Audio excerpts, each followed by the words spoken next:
And just like last week, we're back again. Not quite a double header, but we'll call it a double header of podcasts once again. Episode number 8.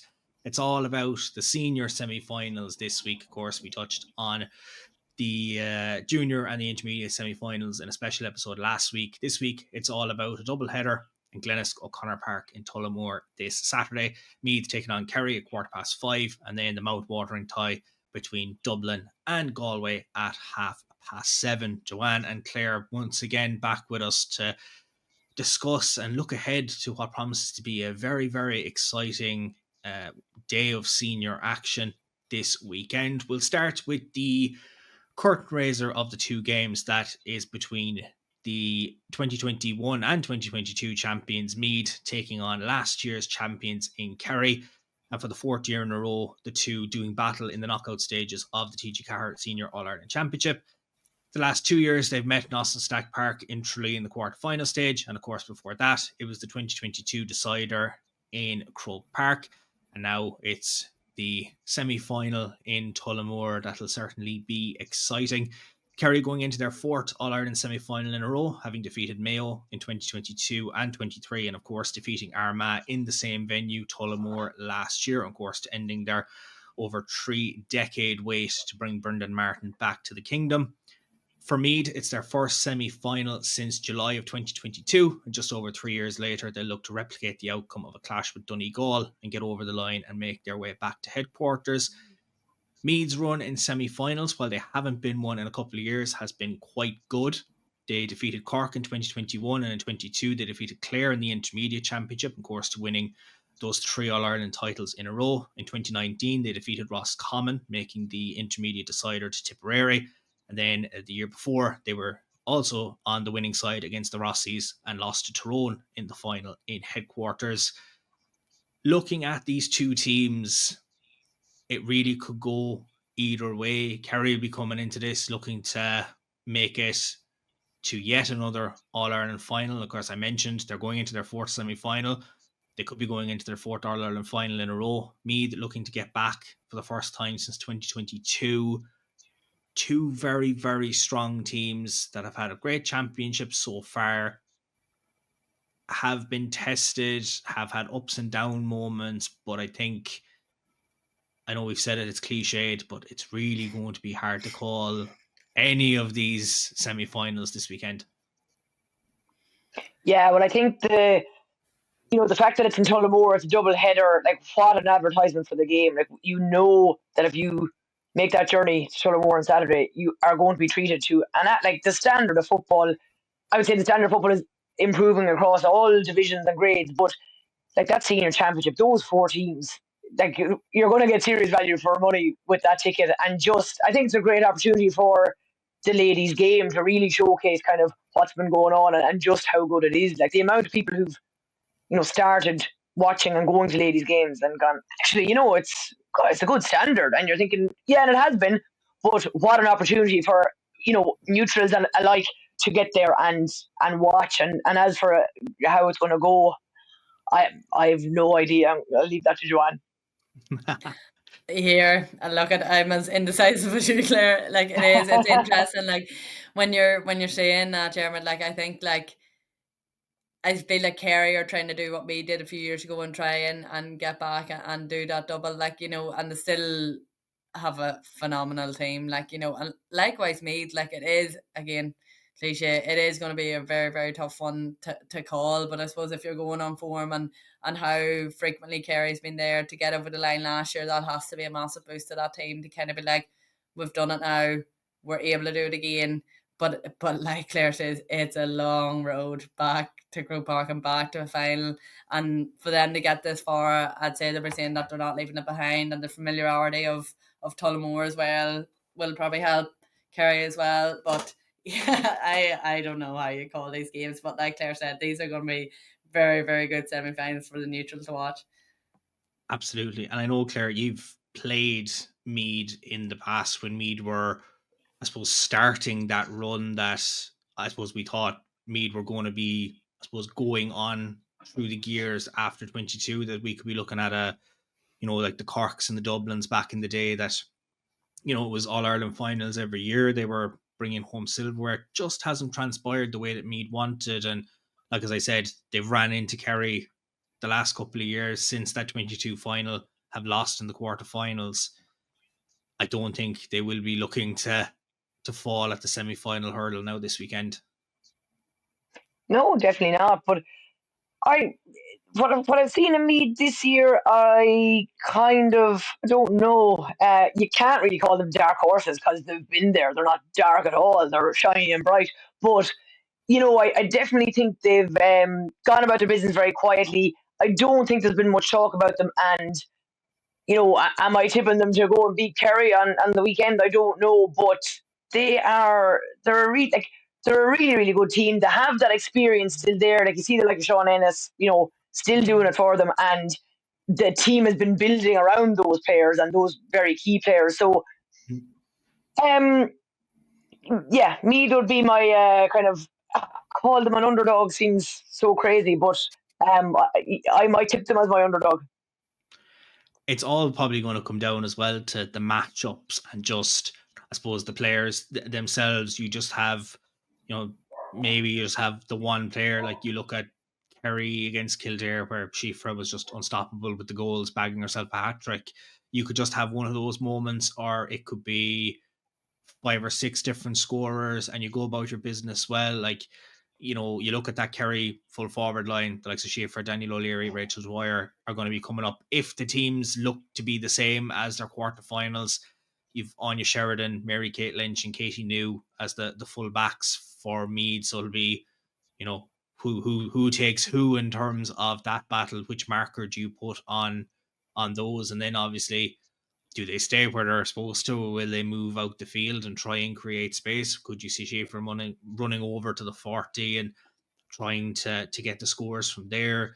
Like, you look at Kerry's half forward line, would Sarah Wall mark the likes of Niamh Kunakur? Then you'll have Niamh Carmody and Quiva Evans, if they are the designated starters on the day, against the likes of Megan Tyne and Ciara Smith on the other side. All 6 lines, all 6 forwards for both teams are very, very strong. I mean, obviously you'll talk about Emma Duggan and Vicky Wall. Like, looking from a Kerry perspective, do you put Lynch on Emma Duggan? Do you put her on Vicky Wall? Does Vicky Wall go in and play as an out and out full forward? Will they put Deirdre Carney on her being the full back? Then you've Kerry Cole as well to worry about inside. Obviously they've Eilish Lynch and back there as well. Kerry's full back line is very, very strong. I think it's going to be those kind of little battles. You look at midfield and the half backs, what way they'll do it. And then you talk about the 2 shot stoppers. Like, Mary Ellen Bulger has been with the Kerry team over the last few years, but was on the bench. Ciara Butler was the starting goalkeeper last year. So while Mary Ellen has been the undisputed number 1 for Kerry this year, she's playing her first All-Ireland semi-final. Could be a bit of nerves from her perspective. Same time, Robin Murray has been starting for Meath for large parts of the season. I know that Monica McGurk has been Meath's, if you want to say, number 1 for the last couple of years. When the last times these 2 teams have played in the championship, in 22 and 23 and 24, she was the goalkeeper on the day. Now Murray has come in. I know when they played the last day that she did come on as a late substitute. Whether she'll come in for a first start, that'll be an interesting factor in that, or whether Robin Murray will get a crack. It'll be her first All-Ireland semi-final starting as well. So there's little small narratives to come out of the game. And I know, Claire, like, as you said it there, you can't really call Meath a dark horse when, yeah, the last 2 years just didn't go the way they wanted, but like, they are such a good team. And I know we mentioned it the last week where we spoke about that maybe final 15 minutes where Tip got a couple of scores against them in that quarter final. They won't be allowing Kerry any chance to get a purple patch in the second half. And we'll hear from Mary O'Connell shortly on that Kerry really are a second half team this year. Yeah, they definitely are, and that's, I suppose, their experience showing there and the remaining composed regardless of what the other team is throwing at them. It's something I'm sure Meath are very, very aware of. And like you say, they'll be trying to they say every team gets a purple patch in a game, but Meath will be keen to not give Kerry that chance in the second half. But it'll be really interesting to see as you say, the matchups that happen and just how both teams go at it. Just on a more general point, I think it's brilliant. You chatted there, Jim, about both goalies, and I think it's a great development that we are talking way more about goalies on ladies' teams, because they've always been obviously a key part, but they're coming more and more to the fore, and I think it's brilliant because it's we all know on the pitch that they're a really important part of the team, but they probably haven't always gotten the notoriety or the credit maybe that they deserve for the skills that they bring. So it'll be interesting to see who they go with on both sides there. But overall it'll be intriguing. It's all the signs of it, because I know Kerry are obviously coming off this run of getting to the All-Ireland last year, and they won in Tullamore, but they had to work really, really hard against Armagh, as I mentioned, when Armagh lost Clodagh to the injury. Kerry got that purple patch. They just they grinded it out and they got back to an All-Ireland final. And Kerry, like I said, it's 4 semi-finals in a row. The first semi-final, they went on to play Meath, then they lost to Dublin, beat Galway, and now this is number 4. They have the history, and Joanne, from the psychological factor of that, when you have a team that's, I suppose, they went about their business. They had a change in management to start the year. They've had players come in and had players leave. They've adjusted it. They worked out their tactics during the league.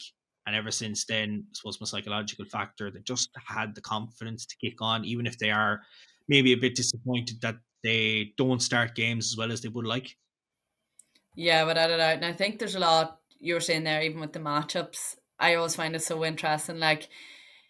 It's a tough role, probably, managing a team. I said probably, it definitely is a tough role managing a team, and how much you focus on the respect you have to give the opposition team, and making sure you can have those matchups while still playing your best players in their best position, and get the most out of your team, not changing your whole game plan just to suit another team, and it really is hard to, I suppose, balance that, and again, like you said, you want to give teams respect, but you also have to go in with a game plan, and even like you said, for Meath, for example, will that be playing Vicky Wall in or playing Vicky Wall out? What is the best position to get the most out of her, but also to hurt Kerry's defence as well? And like Claire mentioned about the importance of goalkeepers, even the goalkeepers, one goalkeeper mightn't be able to kick as long as the other goalkeeper, and all these things. I think now ladies football is definitely getting a lot more tactical and a lot more aware that it's usually years ago you probably could have named the 15 starting before, whereas now you need a good panel of 20 players on any given day to come on and finish a game out. But likewise the ability to, I suppose, take that as a player to be we might have to change our team to suit the other person's team. You mightn't get a start this week because if you're a small nippy forward, you might want to exploit tall defender or whatever, or a slow defender, so there is obviously things that are a lot more tactical nowadays, so it will be definitely interesting to see what the managers take on this game will be too. Because I know, even going back to the Division 1 final last year, kickouts did cost Kerry against Armagh, and it was, okay, how will we work it? And you have Mary O'Connell and Anna Galvin in midfield, 2 very, very strong midfielders, and Meath, Marion Farrelly is there, Orla Sheehy is there. If those are the 2 designated midfielders that they go with on Saturday, there's a lot of breaking ball to be won there, and you've a fantastic midfield battle. And then obviously you mentioned Vicky, and I've spoken about Emma there, but you've Niamh Galogly as well. If she plays on the 40, do you put an Emma Costello on her? And then you've the wing backs coming into it. Are your wing backs going to be up and down the pitch in Tullamore every 5 minutes to try and help the attack? And are your wing forwards going to come back and offer you the same amount of cover? from the managerial perspective, it could be any way going this weekend. Like, these matchups mightn't even happen.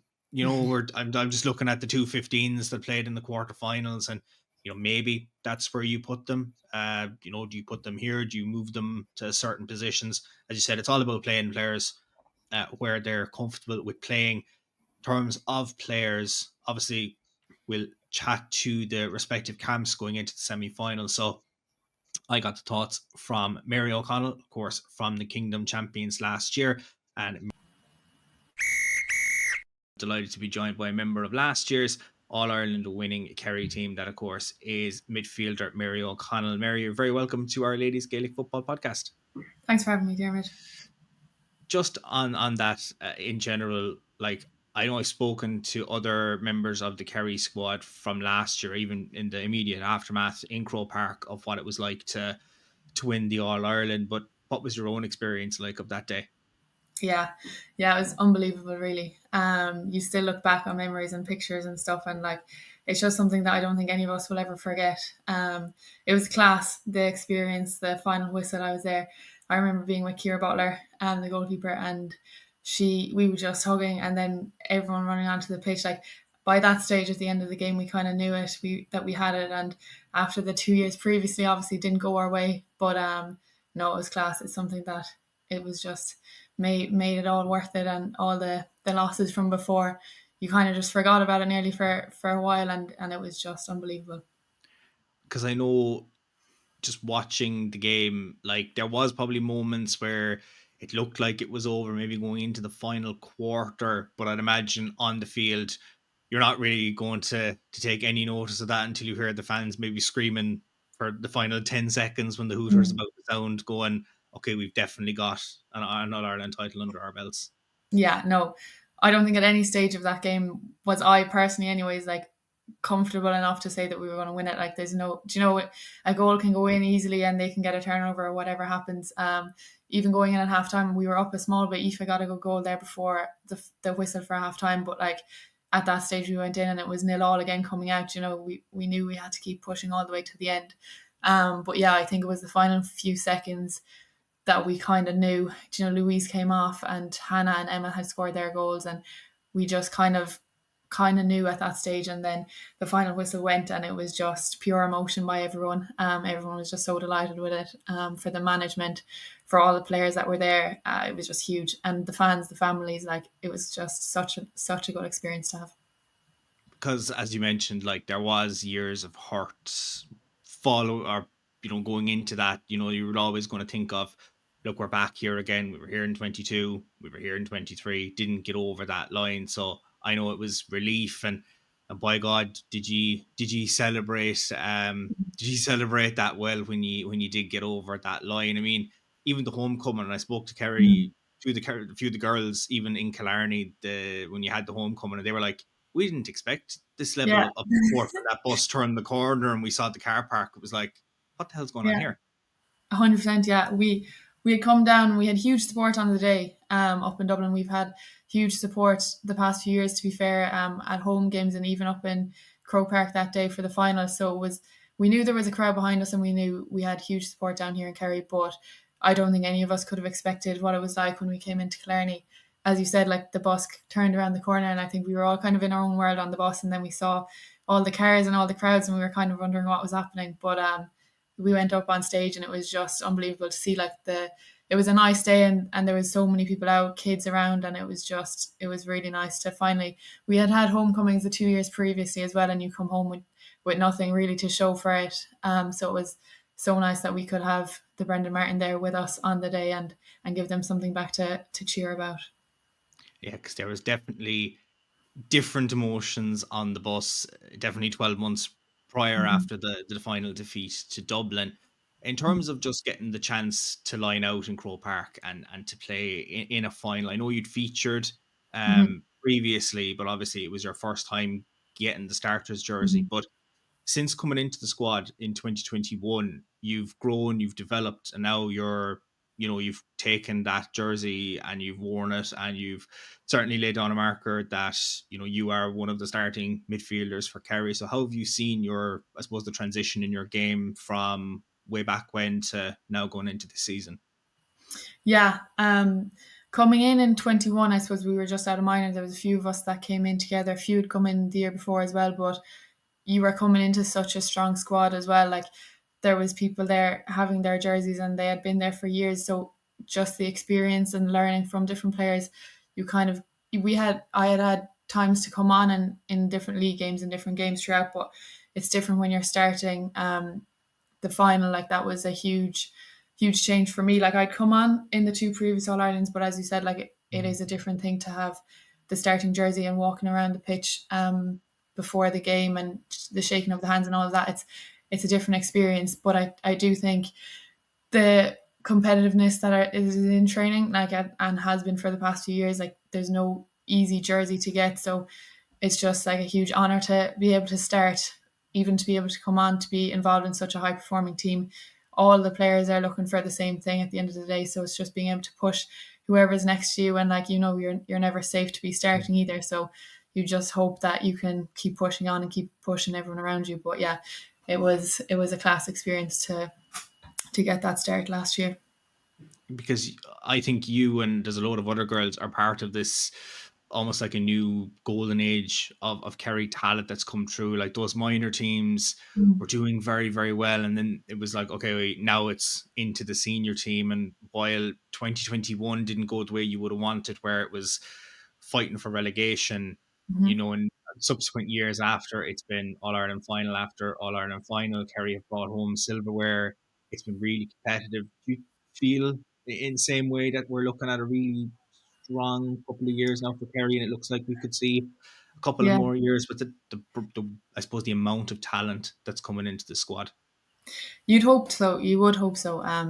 Like, I think there was five or six of us starting this year that we had against Kildare. We were actually just talking about it, who had lost to Kildare under 14, I think, in the All-Ireland final. So it was me, Rachel Dwyer, Aoife, Danielle, Shifra, and we were all there again. And like, we had played a lot of those Kildare players under 14, so it's great that we can continue going. And I think it's like 9 years or something that we've been playing together all the way up. So I think it's, if you have that group of players around you, and like, there's players above us and players below us that are moving up and continuing and sticking at it. But I do think a huge part of it was when the new management came in of Darren Declan in 21, and they had us with minors before that, and they stuck with it. So like, obviously 21, when I first came in, and we were in, I think we had lost the Division 2 final, and we were in a relegation battle against Tip.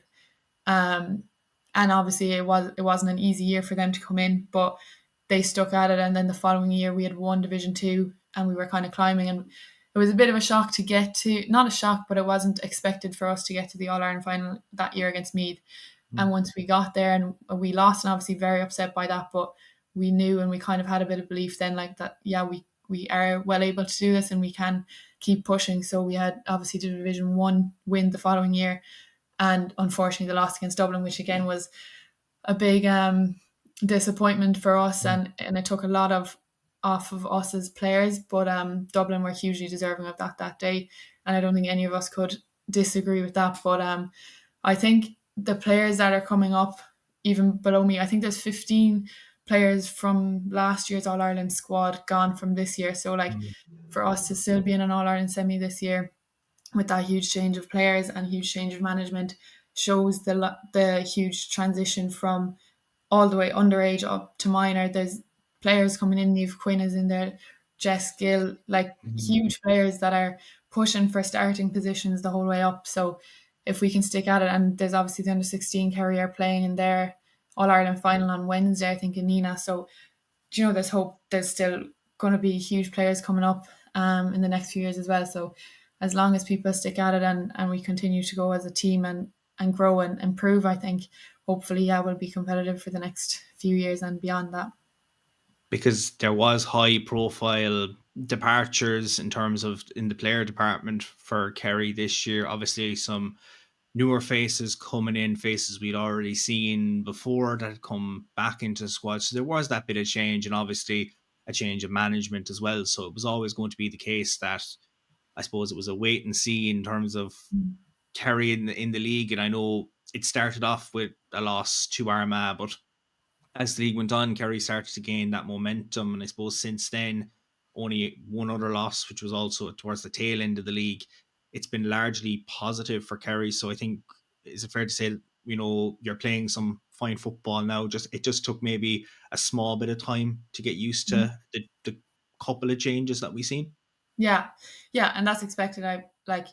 We had huge people coming back. Quiva Evans was back. Rachel Dwyer came back. Neve Project. They're all used to the environment and the thing that it needs to take to get to the level that we want to get to. But then you had the younger girls coming in and they put 100% into everything that they do. Like, they're pushing everyone on the pitch, and also as a team, like, we're very close off the pitch as well, which I think is a huge bonus for us. I do think change in management. Obviously, you have different styles and different ways that you want to play. So I think the loss against Armagh at the start of the year, and it probably did us no harm. Like, it wasn't great to start the year like that, but we knew what we had to improve on and different things that we wanted to work on as a group. And from there on, we kind of progressed. I suppose loads of players got different game time throughout the league, and again throughout Munster. And then you had the likes of Kaylee leaving after the league, which opened up another spot for different people. And with Louise gone and Lorraine Scanlon, and there was big names gone from last year, which is very, it's hard for a team to see that many players leave. But again, it gives huge opportunity for the players coming in, and knowing that there's huge shoes to fill, but like, you also have your own stamp on the game too. So I think they led, and they provided so much for Kerry ladies and grew it to where it is now. So hopefully we can continue with that and push on for the next few years. Absolutely. And I know I had her on the pod just a couple of weeks ago, Emma Costello coming back. Like, Emma I seen her name amongst the replacements going into that Waterford game down in Dungarvan, and I said, that'll be an interesting one to see when she does feature. And then immediately she's playing, and she didn't lose anything. She's still as tough as nails. Player of the match, of course, against Kildare, and rightfully so. What a fantastic performance. But even that, like, there's other players. Obviously, you have the couple of players that we've seen throughout the years that have constantly put their hand up in a Kerry jersey. But even just those girls, like Rachel coming back in, I thought she's been fantastic this year in that full forward line. And there's other girls that are constantly putting the hand up. Even the replacements, when they come on, are showcasing that even when there was players that have left, that there is still a depth and talent that people can pick up the Kerry jersey when needed to. Yeah, definitely. And I think that's from the trainings and from the squad that we've built over the past few years, and then people coming in and having the confidence to take it on and to push the players that are beside you. The likes of Katie Brosnan, who came on the last day, she could start, she could come on, but whatever happens, she always puts 100% into it. Like, she scored a lovely point there. But yeah, when Emma came back, and I didn't know myself that she was coming back, and she just arrived at one of the training sessions, like, it gave a huge boost to the team. And I think we needed it when Kaylee left. Obviously, huge player to be gone from the panel, and she's doing very well over in Australia. But I think when Emma came in, it was just huge boost on and off the pitch. She's just great to have around. And obviously, player of the match the last day, pushing everyone in at training and stuff. So it's huge, like, having everyone around, looking for the same goal, pushing towards the same thing. And I think hopefully if we can continue to do that.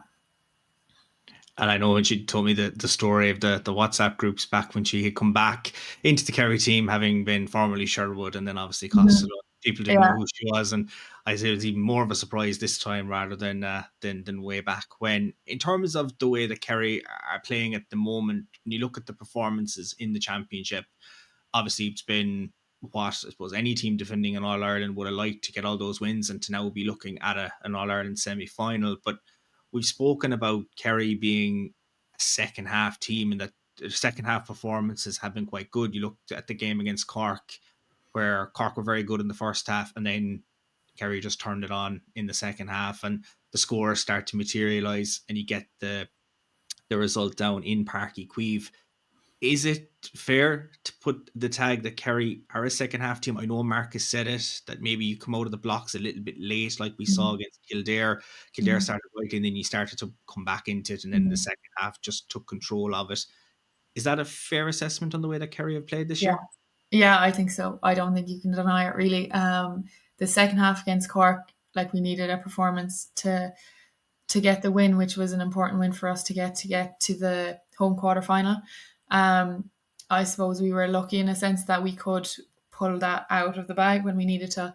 And again, against Kildare, I know it didn't quite take us to half time to get into it, but they went 4 points up within the first 5 or 10 minutes, which is something we have been looking at and we're trying to improve on. And we'll have to continue to look at it, because if anything like that happens against Meath on Saturday week, I don't think it'll be an easy thing to come back from. But yeah, we've been, when we play well, I think we can play very well, but it's about putting in a full performance and starting from the first whistle instead of the half time or the 10 minutes or 15 minutes. I think we need to work on starting well. It's lucky that we have the players that we have that can finish those scores, like Shifra, Rachel, Danielle, whoever is in the forward line, can finish those scores and get us over the line. But also, I think if we can start from the first minute instead of the 30th, it would definitely help the next day. And we've seen other players can come in with scores as well, just like yourself in that Munster final, popping up with the goal at the vital time when Kerry needed it most. Just on Meath and the way that Meath play, like Meath are a very, very strong team. And I know, yourselves and Meath have had such battles over the years in terms of, that final in 22, and then they came down to Tralee in subsequent years in the All-Ireland quarterfinals, and even your debut way back when was also against Meath. So there is obviously great history. They're going into a semi-final now in Tullamore. I know it's a happy hunting ground from 12 months prior against Armagh, but Meath definitely looked like a much different proposition than what Kerry would have played definitely in 23 and 24.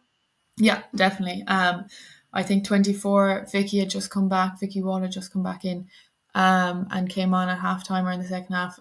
She's obviously flying it again this year, along with loads of other players. Like, there's players all over the pitch that you'd want to keep an eye on. Also from 23 and 24, those quarterfinals were both in Tralee, in Ossisack Park, with a huge Kerry crowd, which definitely helped.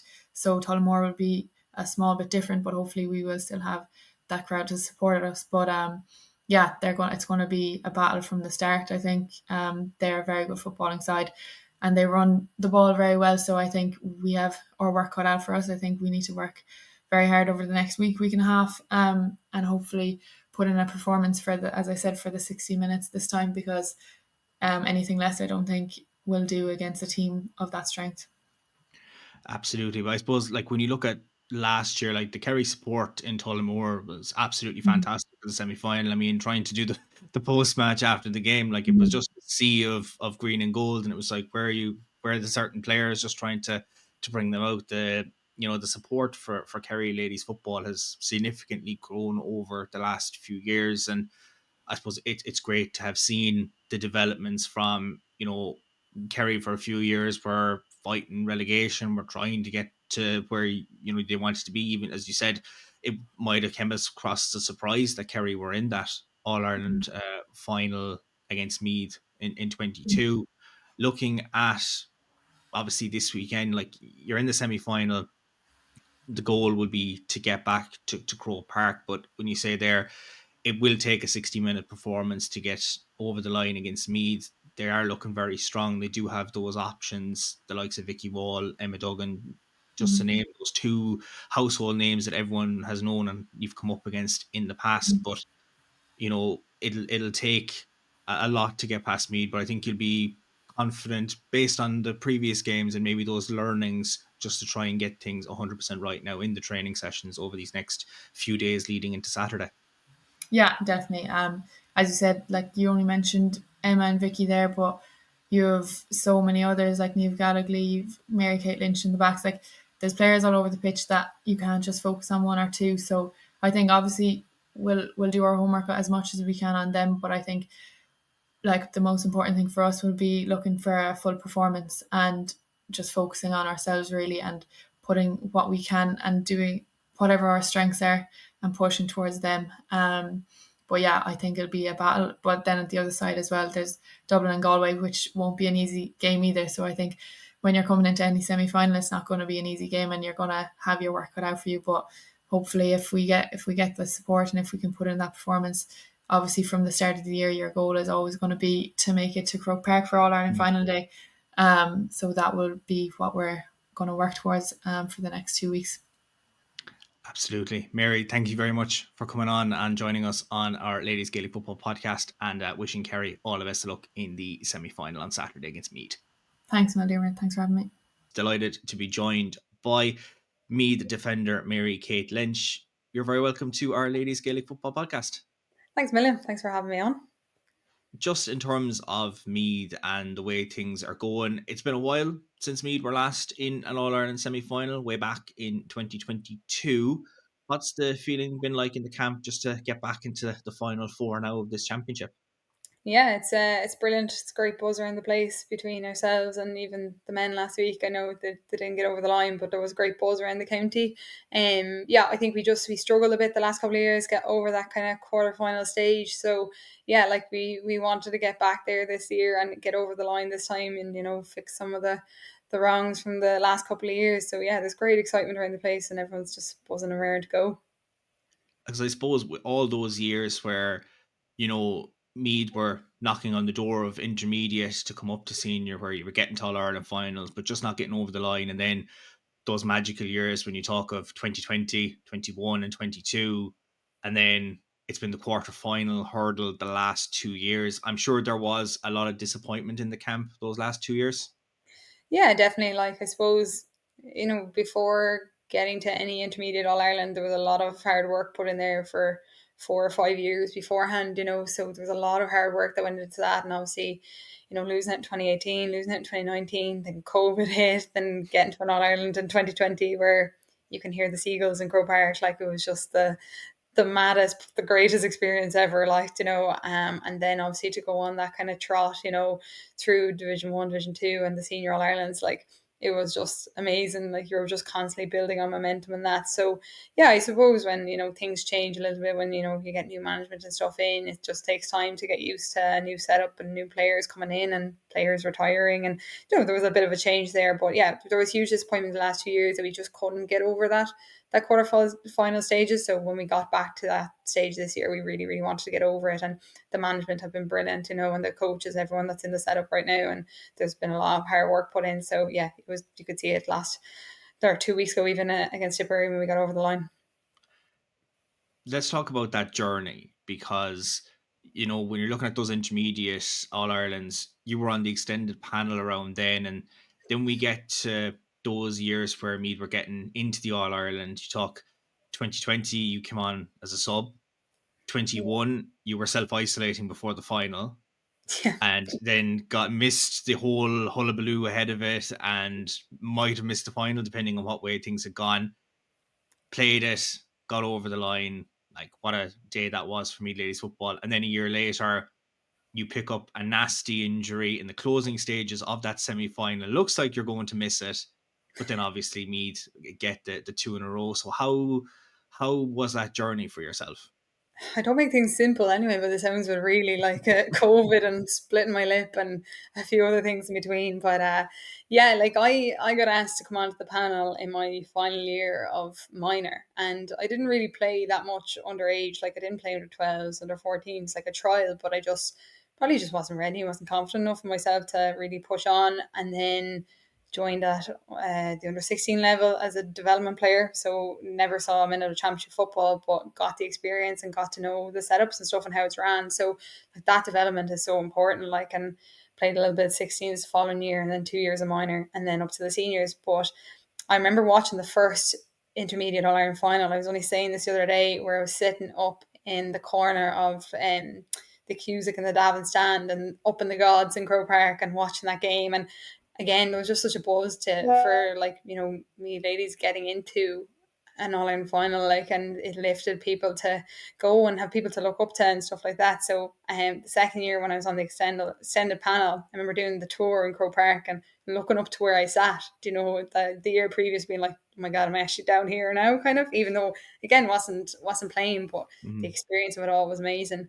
And then 2020 kind of was in and out of the panel, like in and out of the starting 15 a little bit, and got on into the All-Ireland final again. I was still only 19. 1920 or whatever, so it's still very young, like, so it was still just an amazing experience. And then unfortunately Sarah Wall got injured in that final, and that's kind of when I got asked to go in and try it in full back, I suppose, in there for her. And when you get an opportunity like that, you just need to take it with both hands. But yeah, like I think we don't really realise what we've done for like Meath ladies football. Like, I think it'll be only when you stop playing and you look back and you kind of go, oh my God, we actually did all that, like, you know. And like the 21 year, like, was just amazing to get into a Division 2 final and win that, and then run on that momentum into the Senior All-Ireland, a place we weren't supposed to be. Like, no one gave us a chance. We bet Armagh in the quarterfinal. We then went into the Cork game, nearly lost that game ourselves, you know, and turned it around in the space of 4 or 5 minutes, like something you cannot describe to people. Like, people were leaving the stadium, turning off radios, then went back and were like, oh my God, they're actually gone into extra time. You know, it was just mental. But yeah, 21, when I got COVID, obviously panic stations set in, but I was very lucky. The days had changed from, I think it was like 14 days isolation to 12 or something. So I came out of isolation on the Friday and the All-Ireland was on Sunday. But I was training up and down my garden, and people were like beeping at me in the garden. They probably thought I was a mad woman. They were like, what is this one at? Like, you know, she's running up and down the garden the week before an All-Ireland final, but sure, people didn't know. Like, I was just trying to keep myself away and, you know, mind myself, and everyone was so good. Like, you know, girls were checking in with me, the management and coaches were ringing me, keeping me in the loop with tactics and stuff, you know, doing Zoom calls and whatnot. So it was great. But yeah, then to come out and play in an All-Ireland final in front of, oh my God, it's such a crowd. Like, I'll never forget the ringing in my ear playing at that game, like running up the sideline, releasing a ball off, and the ringing that be in your ear from the roar. Like, it was just, it's amazing. It's like, it's a journey you can't even really put into words at times, because you know, it was just an amazing experience. And yeah, then into 22 and do it all over again. And again, not making it simple on myself anyway, splitting my lip, but again, very lucky that I got back in time for the All-Ireland. As I know, like, you had to do the COVID 5Ks in some way, like, so you had to run around the garden just to try and get the steps up and all that. And I know, like, that 22 final, like, I suppose we were in the God position in Croke Park when you're 7th floor of the Hogan looking down on it, and like those final few minutes, like the Meath crowd that day were just so loud, and even obviously with the hooter, you know, you hear the countdown from 10 all the way, and just the scenes after. Like, I suppose that's where Meath ladies football wanted to be, and you wanted to be on that journey. And I can imagine, like, I know you will look back on it even now when you're playing, and maybe try and, you know, get those memories and to use it as fuel to say, you know, we want to be back there again, and why can't we? Yeah, I think that feeling, like, you can't really describe that feeling to people. Like, our support has been amazing. Like, it's grown so much over those few years. Like, I remember going up to the 21 All-Ireland on the bus, and we were kind of stuck in traffic in the motorway, and we were like, we are never getting here. And all of a sudden, a guard escort came and just split all the traffic, and we drove straight through people, but people knew it was us coming, and they were hanging out of their windows with flags and waving at us, and we were like, oh my God, like, they're all coming up to see us, like, you know. And that's something you can't describe to people. And again, the following years, whether it was league finals, whether it was 22 All-Ireland, like, the crowd, the noise, like, that support is absolutely massive. And to hear people shouting your name or roaring when there was a score, or, you know, a good block, and I think you just feed off that energy, and it motivates you to keep going. So you really just want to get that feeling back. And, you know, we're hoping for a great crowd even at the weekend again, you know, and that drives you on as a team and pushes you on to hopefully get over the line, like. Absolutely. And I can imagine back then you obviously missed out on the build up to that 21 final, but I imagine being in isolation, you probably ended up reading a lot of the stuff that came out in the media of the interviews and the build up. And obviously you were going into a game where you're playing an all conquering Dublin team that were looking to add yet more silverware to their overflowing collection. And not a lot of people were giving Meath much of a chance. And when Meath got over the line, I think it was proving doubters wrong. And I don't know if coming into Saturday's game now in Tullamore, that obviously you're playing the defending champions in Kerry, a team that have beaten you over the last couple of years, that people are saying, you know, Kerry might be favoured to get it into another All-Ireland final. So would you think that maybe people are I suppose that Meath are trying to prove a couple of doubters wrong this year? I suppose, like, yeah, like that 21 year, like, yeah, I actually did the worst thing. Like, people were like, don't be reading things, don't be looking at things. But I was so bored in my room that, like, I actually had nothing else to do. Like, so I remember, like, reading things, but I actually think that motivated me more. Like, oh, like, there were people saying, this is one step too far from now. Like, it's great they got here, it's brilliant, but they're just not going to get over the line, like, blah, blah. As well, like, Dublin were kind of going for this perfect performance and yeah, I think I remember that being in a headline, this perfect performance they wanted, and they weren't, it didn't even sound like they were focusing on us at all. But yeah, I don't know, like, yeah, this weekend as well, yeah, I think getting over the quarterfinal stage was massive because it was, that I said, we just struggled the last 2 years, and obviously having to go down to Kerry for the last 2 years, and like that traveling and stuff, and they get a great home crowd as well. Like anything, like we got a great home crowd against Tipperary this year. So again, like that energy and stuff you feed off is massive, and having that home advantage and stuff. So yeah, I suppose people will look at us and say, yeah, Kerry might edge us a bit, and like they're the reigning champions and stuff like that. But I suppose you might feed off that a little bit, maybe personally, but I think a few more will as well. Because I can imagine, like, when you read enough things that puts a team down, it's like, the cliche of let's nail it to the dressing room door, and that's what you're trying to, to overturn and to try and use it as fuel. And I can imagine if someone says enough things to you, you always want to prove the doubters wrong. And certainly Meath did that with not just the 21 win, but obviously to go back to back in 22, and even the lineage of making all those All-Ireland finals, even at intermediate level, winning intermediate to then win senior back to back, was absolutely outstanding. Looking at Saturday again, obviously the championship has been, I suppose, ups and downs in terms of, like, you've gotten some very strong performances. I mean, you had the game against Kildare where that weather was absolutely lovely to play in, and then you go all the way to a very, very strong performance in the quarterfinal now against Tipperary. And I'm sure you will be expecting an absolute slogfest like you got in 23 and 24 against Kerry this weekend. Yeah, definitely. I think, like, throughout this year, we've actually come on a good bit. Like, we started off the league quite strong, but then had a little bit of a blip in the middle, and then kind of finished it out strong again, and then went through Leinster Championship again with some very strong performances. And I suppose just unlucky that we didn't really get over the line against Dublin that day, just probably a bad patch by us, 10-15 minute bad patch, and they just kind of got their scores up. But again, in the championship, like, played Armagh first round, down by 4 points, 3 minutes to go, leveled the game. It's, as I said, some big performances there, and then obviously the beautiful weather we had in Hawkfield against Kildare, and again it was a tighter game, but I think it showed we were ready for the fight, whatever weather opposition we were playing against. We were ready to go, and again a good strong performance against Tipperary, which we would probably take confidence from and bring it into this game. But we know what, like, Kerry can bring. We know what they're capable of.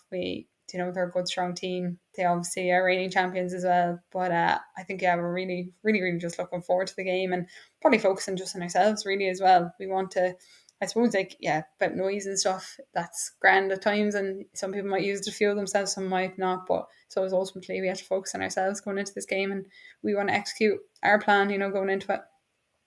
Because I'm sure there is a lot of outside noise that you do try and just to drown out when you're preparing for these type of games. And when you go back to that Armagh game, maybe a lot of people were writing you off even at that stage, coming up against Armagh, semi-finalists from the year before, a very, very strong team that were looking to punch an automatic ticket, top the group, get into the quarterfinals and try and get back to where they were 12 months ago. But you showed the class in numbers and, all over the field. Like, you're leading the full back line there. You have a very, very strong full back line. Then you look at, obviously, everyone talks to the likes of Vicky and Emma up front, and, Niamh is there as well. Like, you have a very, very strong team in all areas, and it's a team that's been, it's not an overnight success story. You've been there. This is a team that's been building for years now, and I think experience can come to the fold, and that's something that can definitely give you a lift on Saturday. Yeah, definitely. I think, like, as I said, that team has been building for years. There's experience in there, like even not even from an age perspective, but like there's experience of being through those years of 21 and 22 and even 2020 and the years before that. So some people kind of look at our team and say, oh, are you in a bit of a transition phase with new players and stuff coming in? But you still have experience there, but you've great new players and young players that have come in as well. The likes of like Carla Keeley, like she's starting consistently for us this year, and she wasn't playing with us that much before. Like Kerry Cole, another young player who came up from minor and 20s and stuff like that as well. So like, yeah, definitely, like there's a good strong team there. There's some great different skills. Everyone brings something different to the table, and it just seems to work, which is great. And as I said, it's been building. So yeah, like we're hoping for a big performance now come Saturday. And then I look at someone like of Robin Murray that's come in and put on the number one jersey. Obviously, Monica was the number one for the last few years, but Robin has put her hand up to say, I want this number one jersey come Saturday. I want to play in this All-Ireland semi-final. And she's done really, really well. And I think with the way the modern game has gone in terms of the goalkeeper and the kickouts, it's all strategy based, and you have some fantastic players that when the ball comes out, they'll make sure that they come out of it. We talk about players that will put their body on the line. Go back to that semi-final where last ditch defending from yourself, you ended up with a split lip and you're getting stitches after the game, just trying and get Meath over the line. But that's something that you can take a lot from. That you look at the likes of Robbins coming in, those types of kickouts, because Kerry have had issues with kickouts in the past, and I wonder, with the way the modern game is going, is that something that a lot of teams now are trying to do, that you're trying to get those bodies into midfield and you're trying to press and trying to win those breaking ball situations? Yeah, like Robin has been brilliant coming in. She's made some saves this year. Like saved our backsides sometimes. When things are not going so right. Like but yeah, she's been amazing to come in there. She's a great communicator as well for the likes of myself. You listen to her and you trust what she's saying. So it's great. And Monica has been amazing for the last number of years as well. And I say Robin learned off Monica. She was training in there with her for a couple of years and stuff as well. So it's great to still have Monica and that experience there, and Robin coming in and taking that number one jersey with such confidence and stuff as well. But yeah, kickouts is massive. Like I think every team wants to win their own kickouts and even maybe try win some of the opposition kickouts, and maybe it is a place where people have been working on the last couple of years. But yeah, I suppose everyone's going to be different. People have different strengths. Some people are stronger in the air. Some people like to go shorter. So I think it's just kind of figuring out what works best for yourselves as teams and stuff like that. But it is something that you would want to focus on, and you want to, as I said, be winning your own kickouts and getting up the pitch as quick as you can. So yeah, it can be a massive focus at times.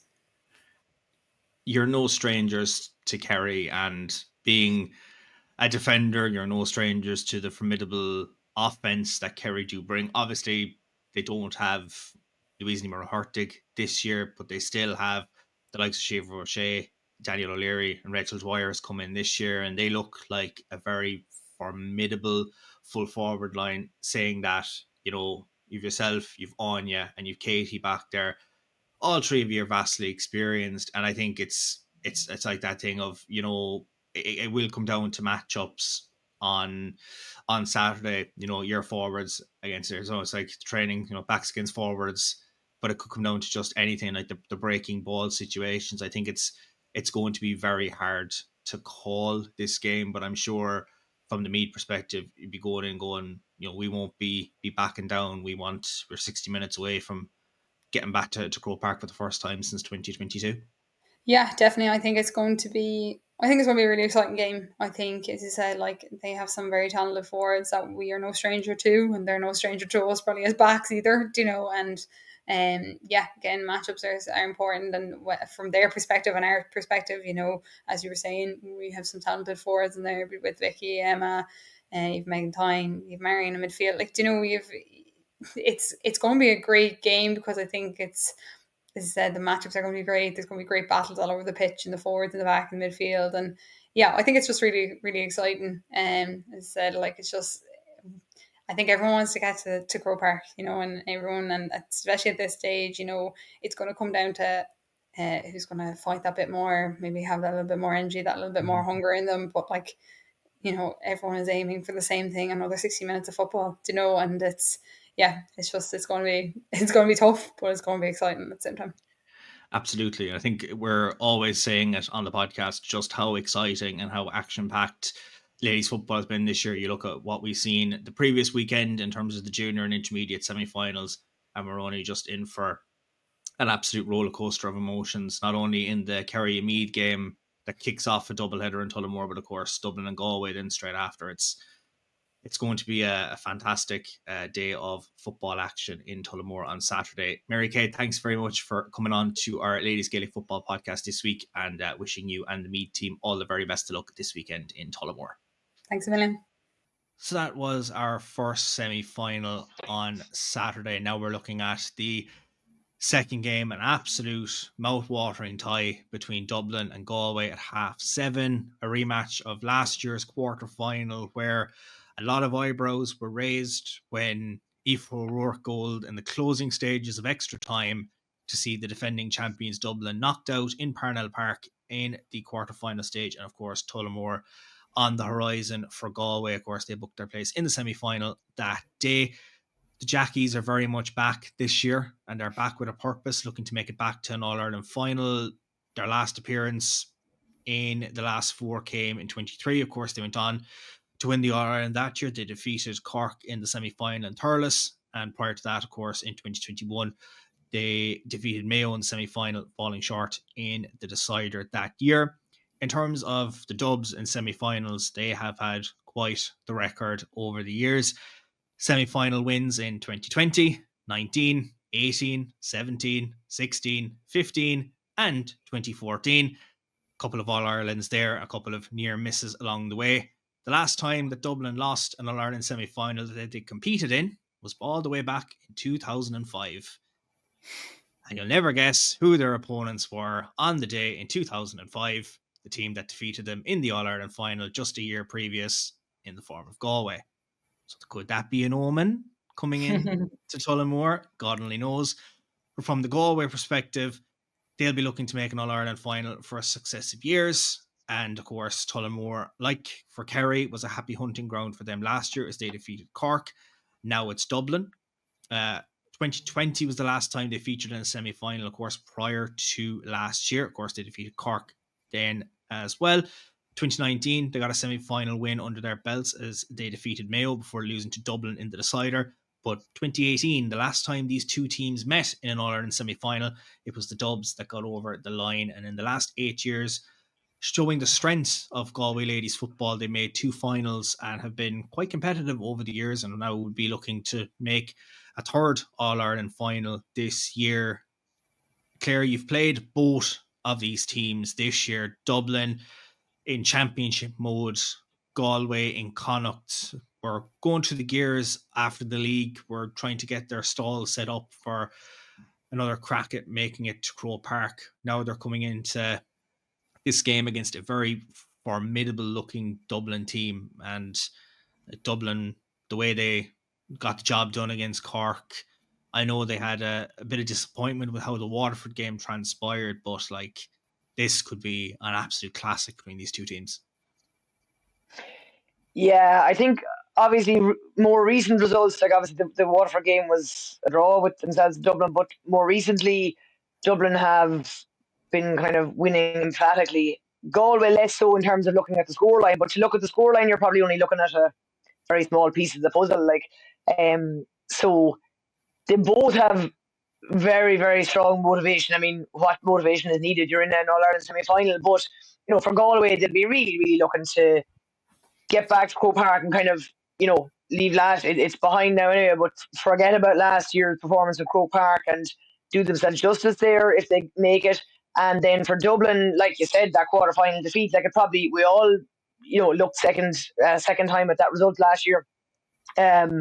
In that they weren't going any further. So both teams have big purpose at the weekend. And like I said, Dublin have been more emphatic. Their scorelines have been bigger and bolder, let's call it. But Galway haven't really put a foot wrong either, so I don't think they'll be, they won't be kind of looking at different scorelines from games or that. They'll be looking at their performances so far, and they've been getting better and better each game, as have Dublin. So, yeah, I don't know. I think, again, it should be a really good game. And I've said it already, but we're so lucky to have games that you're going, I have no idea. Do we have that every year? I don't think so. So to look at those games and go, I can't call it. But like I say, Dublin have been maybe the results have been more noteworthy, but equally Galway have been tipping away quietly and getting the results that they've needed. I mean, it doesn't matter how you get to a semi-final.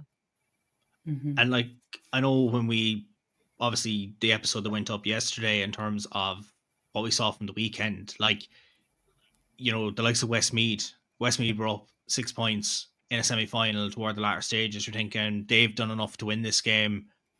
It goes to extra time. Then you go to Antrim and Sligo. That could have changed with Antrim just trying to get it at the end, and even the Laois and Monaghan game. They were hard to call, and these are going to be probably along the lines of the same narrative. And I know when I spoke about Kerry and Meath, you're going to have those matchups again that are going to come into it. And I know, Kerry, you mentioned it, when you were looking at the teams from the intermediate games in terms of the semi-finals and the strengths that teams had in their panel. You look at these two teams, just going off the 15s that started the last day in terms of Dublin's team that started the game against Cork. I know they didn't have Carla Rowe in their starting 15 that day. And obviously Galway's starting 15 that started in their game against Waterford. The Dublin full forward line, the likes of Hannah Tyrrell, Kate Sullivan and Niamh Heatherton are scoring for fun. They're just been on the money since start of the championship. They're very, very experienced players. Then you look at the Galway fullbacks, Brona Quinn, Kate Garrity and Sarah Lynch. Who's going to mark who, in the sense, does Hannah Tyrrell play, in the corner, and do you put maybe a Kate Garrity on her, or do you put Brona Quinn on her as the cornerbacks, or do you put Sarah Lynch on her? It depends probably from the defensive perspective. And I know, say, being a defender yourself, do you play a player maybe out of position just if they're that good a marker on someone? Yeah, well, I think the way certainly the way Dublin play, they rotate and move around so much that you want to be fairly sharp as the defender to follow that player everywhere. So I mean, that's another strength that they have. They know when they're moving around, they know exactly what's happening. It's difficult for the defense to kind of go, right, well, this is my position. That's what I'm meant to be marking. Do I follow her? Do I stay here? So, yeah, the matchups, like we said about Meath and Kerry, will be very important. But I think the way Dublin are set up makes it probably quite difficult to keep track of those matchups. But equally, Galway, I mean, their attack is so varied as well that they're going to be a nightmare for each other's defence. Let's say that. And if she's fit and if she's available and comes back into the team, obviously Carla Rowe didn't feature when these two sides met last year. It was a very high profile, I suppose, omission from the squad that day. And if she does come back in and she plays in the 40, maybe you see Nicola Ward pick her up in that. But like you said, she could be anywhere, and maybe it's a case of, okay, you're now marking her and I'm marking someone else, and we'll just try and stop Dublin any way we can here, because when they do get going and they do get those passes, they have such a range of outlet that they can get the scores in midfield as well. Like obviously you've Leitrim's own Eilish O'Dowd. She's been fantastic for Dublin this year, back of course in the jersey this year. And then you've Hannah McGuinness, who's named in the midfield alongside her. Hannah's been putting that number 9 jersey on this year, just 19 years of age, and has just been fantastic this year, playing in her first All-Ireland semi-final and showing no fear. And obviously when you've someone like Eilish to play off of in that midfield and plenty of experienced heads, I'm sure she's just taking it in her stride. But then in terms of when Galway put their team sheet to print, you've Louise Ward and Siobhan Dively named in midfield, but then you also have Alva Davaran, who comes in, and she played midfield last year. I know she's named in the half forward line, has been wearing 12 the last few days, can go forward and join that forward line, but could also be maybe a another outlet in midfield. I know we spoke about the kick-out situation with goalkeepers nowadays. Do you have her there acting as another outlet?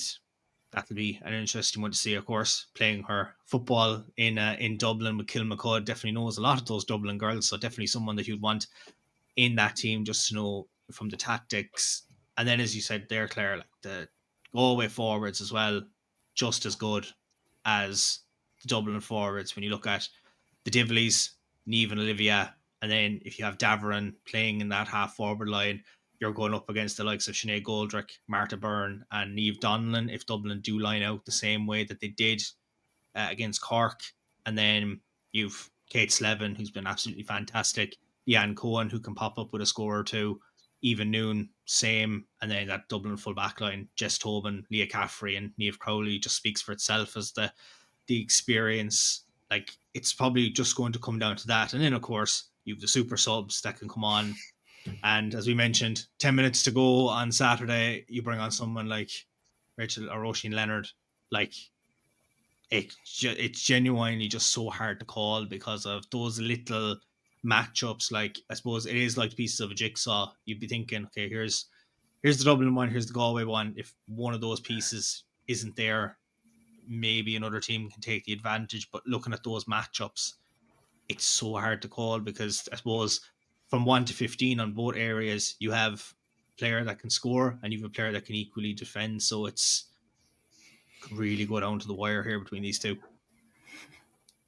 Yeah, I think matchups are so important. Like, and I think even like what you mentioned about like the matchups on the Dublin forwards. Like, I know, Claire, you were saying about them being really good at, I suppose, confusing defenders and changing positions and not staying in the, I suppose, the on paper position.